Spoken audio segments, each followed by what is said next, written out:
வணக்கம் நண்பர்களே, முக்கிய செய்திகளை இந்த பதிவில் பார்க்க போகிறோம். முதல் செய்தி என்ன பார்க்க போகிறோம் அப்படின்னா, செந்தில்வேல் என்ன சொன்னார்? சென்னையில் இருக்கக்கூடிய ஐடி செக்டாரில் வேலை பார்க்கக்கூடிய இளைஞர்கள்லாம் விஜய்க்கு ஓட்டு போட்டிருக்காங்க. ஐடி செக்டாரில் வேலை பார்க்கக்கூடிய இளைஞர்களுக்கு அவங்க சாப்பிடக்கூடிய சாப்பாடை போட்டதே திமுக ஆட்சி மட்டும் தமிழகத்தில் அமையலைன்னா கம்ப்யூட்டர் சயின்ஸ் அப்படிங்கிற ஒரு சப்ஜெக்டே தமிழ்நாட்டுக்குள்ளே வந்திருக்காது.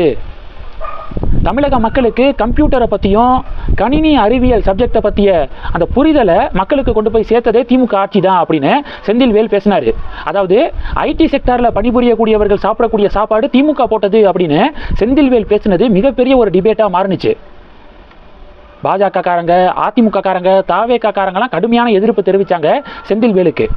2024-25 ஆண்டுக்கான சாஃப்ட்வேர் எக்ஸ்போர்ட்ஸ் இருக்குது பார்த்தீங்களா, சென்னையில் எவ்வளவுக்கு நடந்திருக்கு அப்படிங்கிற அதிகாரப்பூர்வமான டேட்டாவை சென்ட்ரல் கவர்மெண்ட் கொடுத்துருக்காங்க. 2024-25 2,29,345 கோடி ரூபாய் அளவுக்கு சாஃப்ட்வேர் எக்ஸ்போர்ட்ஸ் நடந்திருக்கு. சென்னையை விட எங்கேயோ தூரத்தில் இருக்காங்க ஹைதராபாத்லாம், கிட்டத்தட்ட 3 லட்சம் கோடி ரூபாய் அளவுக்கு அங்கே சாஃப்ட்வேர் எக்ஸ்போர்ட்ஸ் நடந்திருக்கு. பெங்களூர்லாம் ஹைதராபாத்தை விட தாண்டி இருக்காங்க. எப்போதுமே இந்த ஐடி செக்டார் ரிலேட்டடான டேட்டாவை பொறுத்த வரைக்கும் சென்னைக்கு முன்னாடி ஹைதராபாத்து, பெங்களூர்லாம் இருப்பாங்க.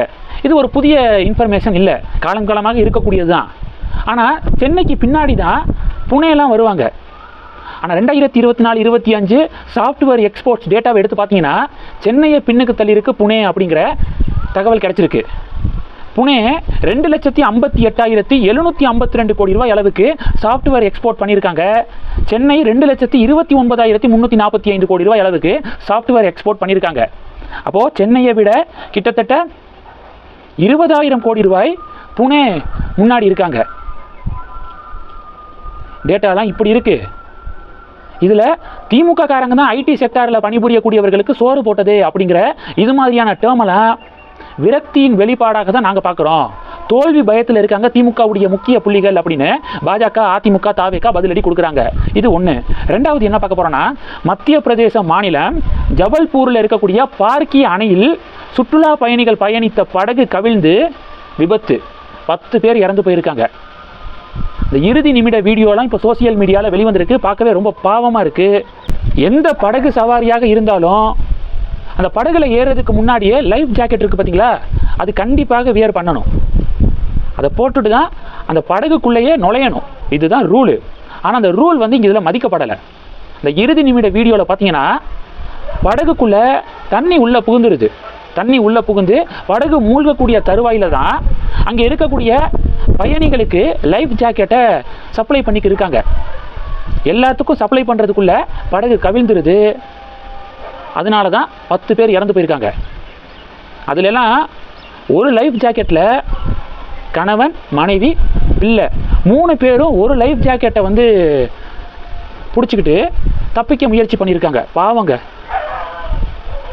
3 பேரும் இறந்து போயிட்டாங்க. ஒரு அம்மா எப்படியாவது தன்னுடைய பிள்ளையை காப்பாற்றிடணும் அப்படிங்கிறதுக்காக, சின்ன பிள்ளை காப்பாற்றிடணும் அப்படிங்கிறதுக்காக அந்த அம்மா லைஃப் ஜாக்கெட்டை போட்டு பிள்ளைய வந்து மேலே தூக்கி பிடிச்சிக்கிட்டு இருக்காங்க.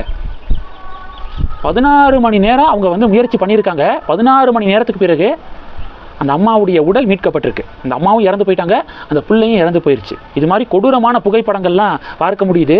கவர்மெண்ட்டு இனி கடுமையான உத்தரவுகளை பிறப்பிக்கணும். இது மாதிரி படகு சவாரி கூட்டிகிட்டு போகிறவங்க பயணிகளுக்கு லைஃப் ஜாக்கெட்டை கம்பல்சரியாக வியர் பண்ண வச்சுட்டு தான் உள்ளே கூட்டிகிட்டு போகணும். இல்லைனா லைசன்ஸை கேன்சல் பண்ணிடுவோம் அப்படின்னு ஸ்ட்ரிக்டான உத்தரவுகள் வந்தால் மட்டும்தான் இது மாதிரியான விபத்துகள் குறையும் அப்படிங்கிறது என்னுடைய பார்வை. இது 2. 3வது, நேற்று போட்ட பதிவில் அண்ணாமலை மத்திய அமைச்சராக போகிறாரு, கூடவே தமிழக பாஜகவுடைய மாநில தலைவராகிறதுக்கும் வாய்ப்பு இருக்குது. 2ம் நடந்துருச்சுன்னா ஒளிமயமான எதிர்காலம் தமிழக பாஜகவுக்கு இருக்குது அப்படின்னு நம்ம போஸ்ட் பண்ணியிருந்தோம். சில பேர் கமெண்ட் செக்ஷனில் மத்திய அமைச்சர் பதவி ஒருவேளை அண்ணாமலைக்கு வழங்கப்பட்டுச்சுன்னா கட்சியில் உயரிய பொறுப்பு வழங்கப்படுவதற்கு வாய்ப்பு கிடையாது பிஜேபியில் அப்படின்னு சில பேர் பதிவுகள் போடுறாங்க. கிஷன் ரெட்டி சென்ட்ரல் மினிஸ்டராகவும் இருந்திருக்காரு, அதே நேரத்தில் தெலுங்கானாவுடைய பிஜேபியுடைய மாநில தலைவராகவும் அவர் வந்து இருந்திருக்காரு. ஒரே நேரத்தில் சென்ட்ரல் மினிஸ்டராகவும் இருந்தார், தெலுங்கானா ஸ்டேட் பிஜேபி யூனிட்டுடைய பிரசிடெண்ட்டாகவும் இருந்தார். அதனால அதுக்கெல்லாம் வாய்ப்பு இருக்குது, நம்பலாம். டெஃபினட்டாக அண்ணாமலை சென்ட்ரல் மினிஸ்டரும் ஆகிறாரு, தமிழக பாஜகவுடைய மாநில தலைவராகவும் ஆவார் அப்படிங்கிற நம்பிக்கை இருக்குது. பொறுத்திருந்து பார்க்கலாங்க. இந்த செய்திகள் எல்லாத்தையும் பற்றி உங்களுடைய பார்வைகளை மறக்காமல் கமெண்ட் பண்ணுங்கள். தொடர்ந்து கணக்கில் இருங்க. அடுத்தடுத்து நிறையா பதிவுகளை பார்க்க போகிறோம். நன்றி. ஜெய் ஹிந்த்.